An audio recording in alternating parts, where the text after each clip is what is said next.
Okay, we're going to make this as simple as humanly possible because that is how I like to do things. So, first things first, I like to be extremely transparent about what I'm doing and what I've done. And if you've been around me for a while, you know this to be true. I just get crazy about people who say, "Oh, I made $1 million in ads," and they neglect to report that they also spent $990,999 on the ads. So it's like, no, you made $1, which is, I mean, great, cool. But I like to just be super transparent about all of it. So this is my life history in ads. I've been working on ads on and off for a long time. I've always had very small budgets. So one of the things that I bothered me when I got started was I was following a bunch of different people who all had absolutely great information, or most of them did anyway, but they were able to spend $100 a day or $200 a day or more on their ads. And I wasn't in a position to do that. So I not only did, but I encourage people to start with $2 a day and work your way up. If you do not have a successful ad, throwing more money at it will not help you. So you can kind of see this is all the way back to 2018. You can see the areas where I wasn't running any ads, and then there was a span of time when I was, and then I wasn't, and then I was, and then I wasn't.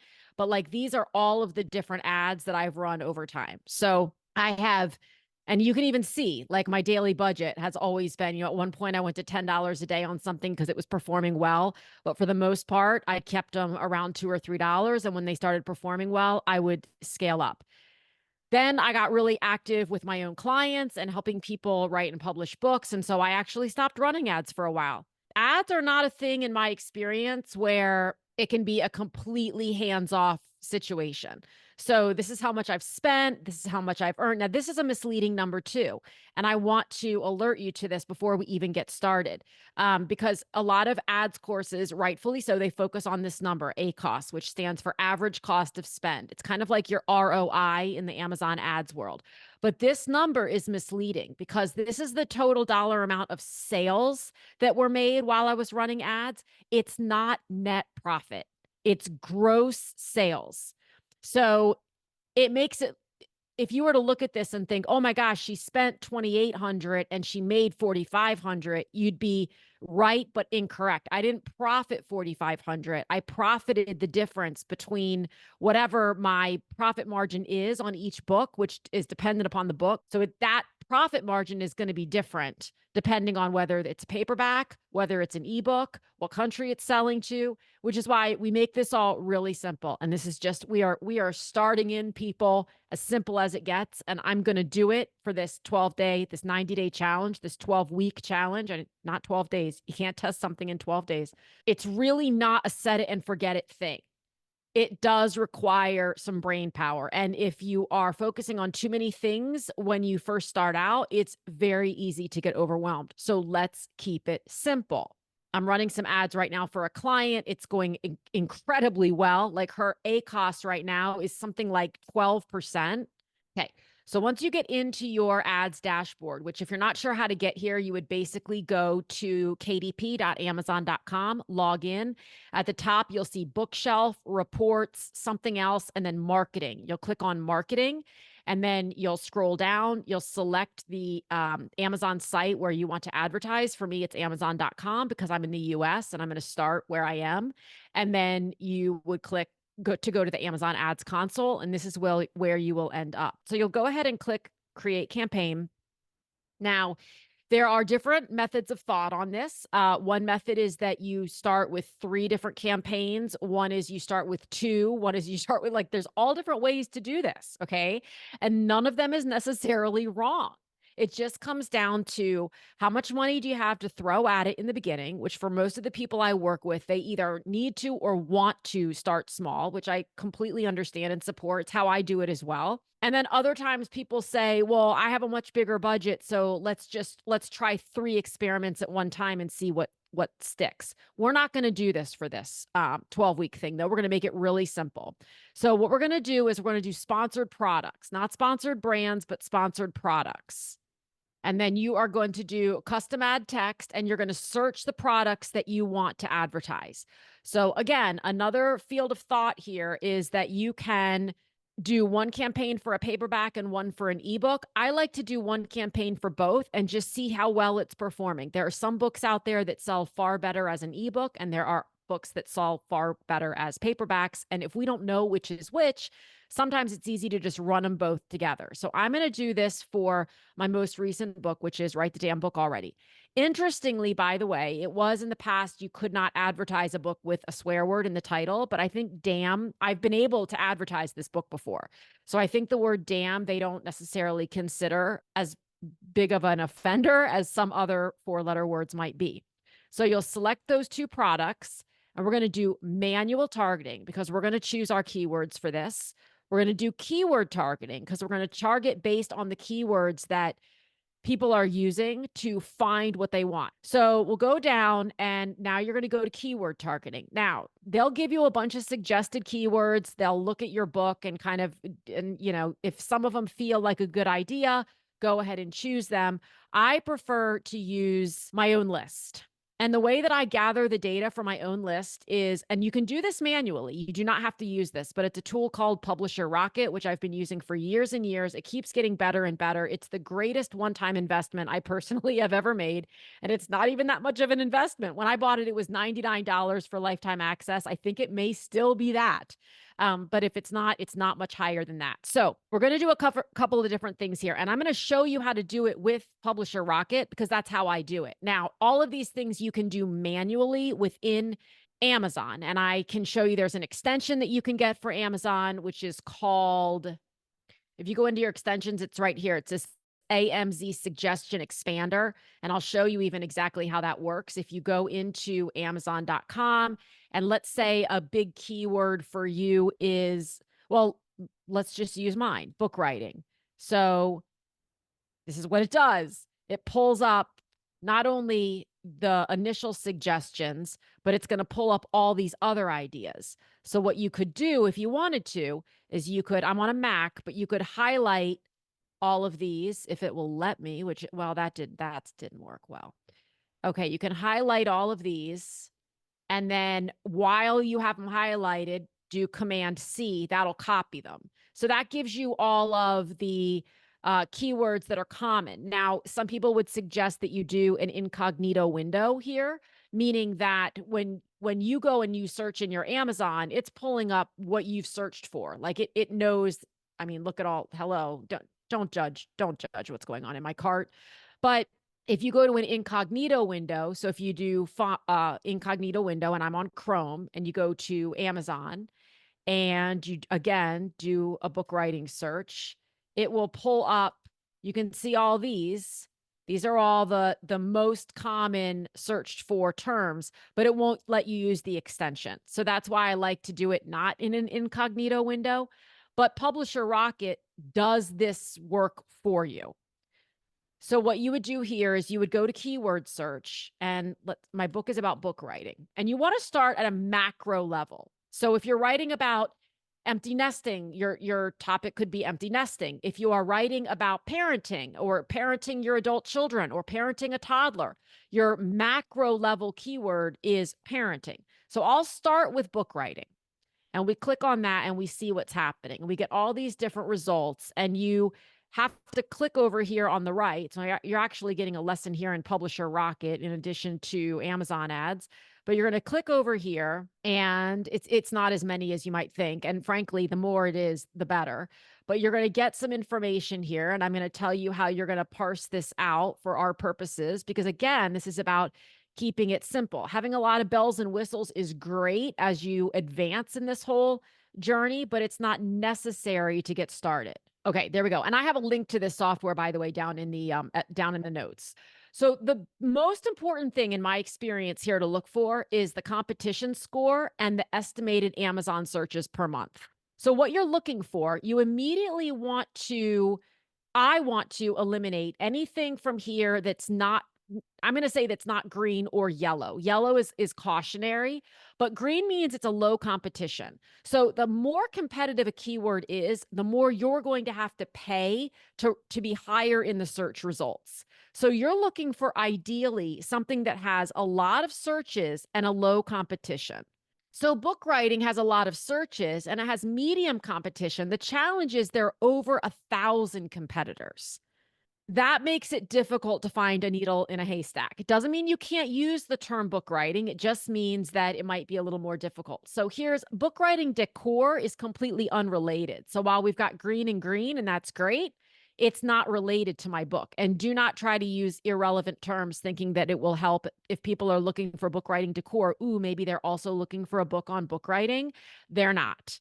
And it causes more trouble in the algorithm behind Amazon than you can imagine. So, for example, we've got, again, book writing keyboard, not relevant. We'll scroll down. Book writing program, that is absolutely relevant. So, that's one that I would grab onto. So, you're essentially going to just make a list. If you're wondering what this is, if you click on this button over here, it'll actually show you all of the books that pop up related to this particular keyword. But you'll start making a list of keywords that you want to use. Now, the old recommendation, and I'm not saying this is right, wrong, good, or bad, it did not work great for me, was the more keywords, the better. So the recommendation was that you have at least 250 keywords, preferably more like 300 keywords. Again, didn't work for me. So what I'm doing this round in this 90-day experiment is I am going to go for fewer than 40 keywords. When you have hundreds of keywords, it is extremely challenging if you have a brain that just does, it's just data is not always your friend to go through and sort what's working and what isn't. It's far easier to, even if you want to have 400 keywords, over time run 10 different ads with 40 keywords each. But again, this is all about starting slow and simple. No pressure, very little risk. That's what we're going for here.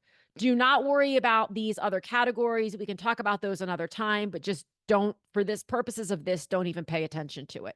But you're going to want to look at things that, are green and green. So again, this has nothing to do with book writing. We're not using that. And what I'm realizing is I might want to actually do a new search and say something like writing memoir, because what this particular book is about for me is writing nonfiction and memoir. So now you can get in here and start to get a little bit more specific, because obviously book writing is macro, but it is very macro. So what you can see here is we've got writing the memoir. That's got a high number of searches and low competition. So I would definitely use that one. Memoir writing books, I will definitely use that. Memoir writing for dummies, on writing a memoir of the craft. I know because I know that this is actually the title of a book.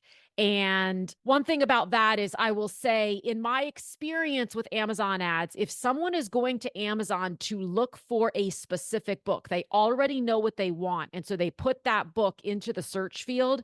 They're ready to buy that book. Will they ever see another book and think, oh, that one looks good too, I'm going to buy that too? Yes. But it's not as likely to happen as if someone is going to Amazon with a clear mind and they know they want a book on writing memoir, but they don't even really know what's out there. So they're searching something like writing memoir or writing my memoir. So I'm going to go through and I'm going to grab all of these. And you can even do a couple more searches if you want. Writing nonfiction, I'd probably do.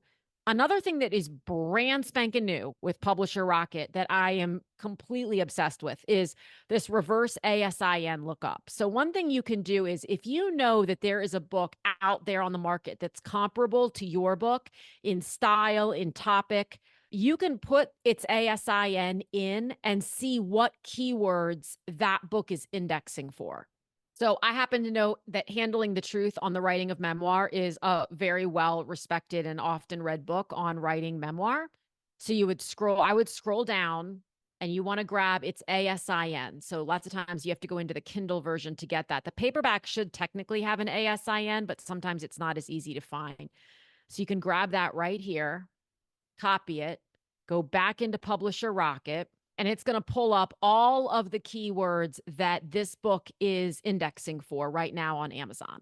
And then further, you can see, again, how many searches there are. So there aren't that many searches, and so there's a low competition, right? This portion isn't necessarily for finding which keywords will work best. It's for identifying keywords that you might not have thought of. It's surprising that Handling Workplace Crises, it's indexing for that. I think this is going to be interesting for people to look at their own books and see what their own books are indexing for, which takes a little bit of time. You can't, know that right when you load a book on Amazon, but nevertheless. I just open up a brand new note in my notes. I just put in here my Amazon keywords for ads, and I just track them this way. I'm very old school with it. But you could put them in a spreadsheet. If you want to export everything on this list, you can just click export. If you're using Publisher Rocket, if you're not using Publisher Rocket, you can put them in a spreadsheet, you can put them in a note, you can write them in a journal, like do whatever you want. So once you know what your keywords are going to be, you're going to go back into keyword targeting and you're going to enter them here. And for this first little round, for the first maybe 21 days or so, we're going to keep the match type broad. So another thing I'm going to try is if you get stuck, like right now, I only have this many keywords to try. So if you get stuck, you can kind of go in, do a search on the macro level, what your book is about, see what all the results are, and look at the ones that have a lot of reviews, because that means they've probably been out for a long time. Make sure they're relevant though. So writing about your life, a journey into the past, the art of memoir. Like, let's try this as an example because it has a lot of reviews and it's been out for quite some time, since 2016. So let's see if the paperback has an ASIN. And again, this is only going to work if you're using Publisher Rocket, which you do not have to do. But I'm not seeing an ASIN on that paperback. So let's grab it for the ebook. And then we will go back over to Rocket, paste that in, and let's see what keywords it's indexing for in case there's anything that the keyword search isn't pulling up. It's not surprising that this is indexing for a lot of keywords because it's been on the market for 8 years. So on the first page, I can see, just the word memoir. That's obviously got the highest possible competitive score. So we're not going to use that. Memoir Kindle, I wouldn't use because it doesn't feel relevant. Although no, I'm not going to. It doesn't feel like that's what people who are looking for my book would be searching for. Best-selling author, memoir, ebook. That sounds like someone's looking for a memoir by a best-selling author, like not looking to write one, but looking to read one. Nonfiction memoir.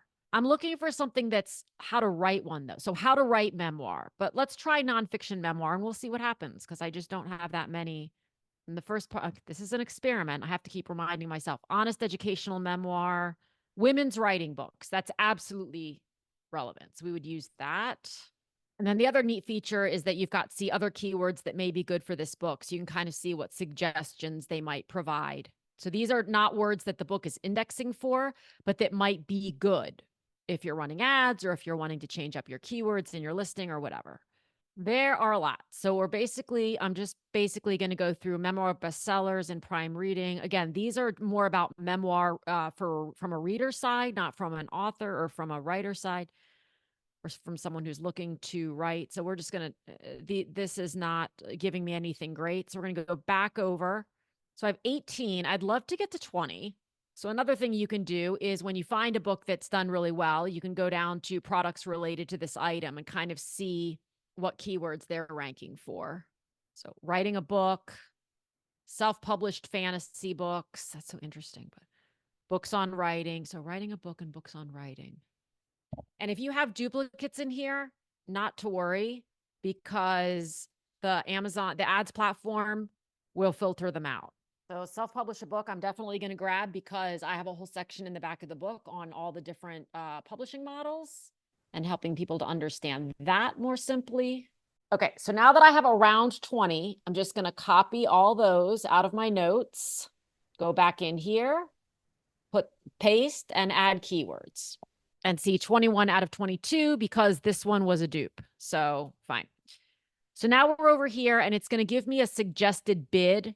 For most of these, it's usually somewhere in the middle between these different numbers. So I'm going to make sure for me that none of these feels incredibly high. For me, incredibly high is anything over 75 cents when I'm getting started. So everything's under that. So that's fine. I'm not going to do any negative keywords.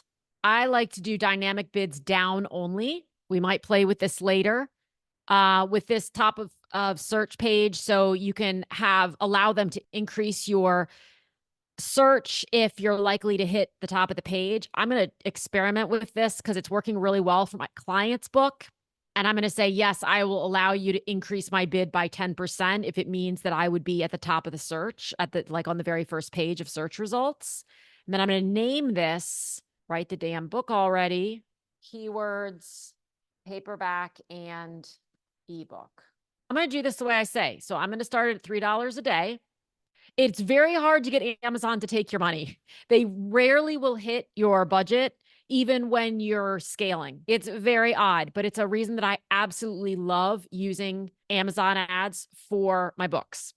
You will not get charged unless someone clicks on it, which is why you want your keywords to be relevant. And then I'm just using a standard ad. I said initially that I was going to do a custom text ad. I'm just going to make it simple and do a standard ad. I have everything in portfolios, so I'm going to put this because I have multiple books, but you probably don't need to worry about that. And then I'm going to launch it. That's simple. Now we're going to see what happens. They'll review it. It'll come back fine. And then we'll go from there.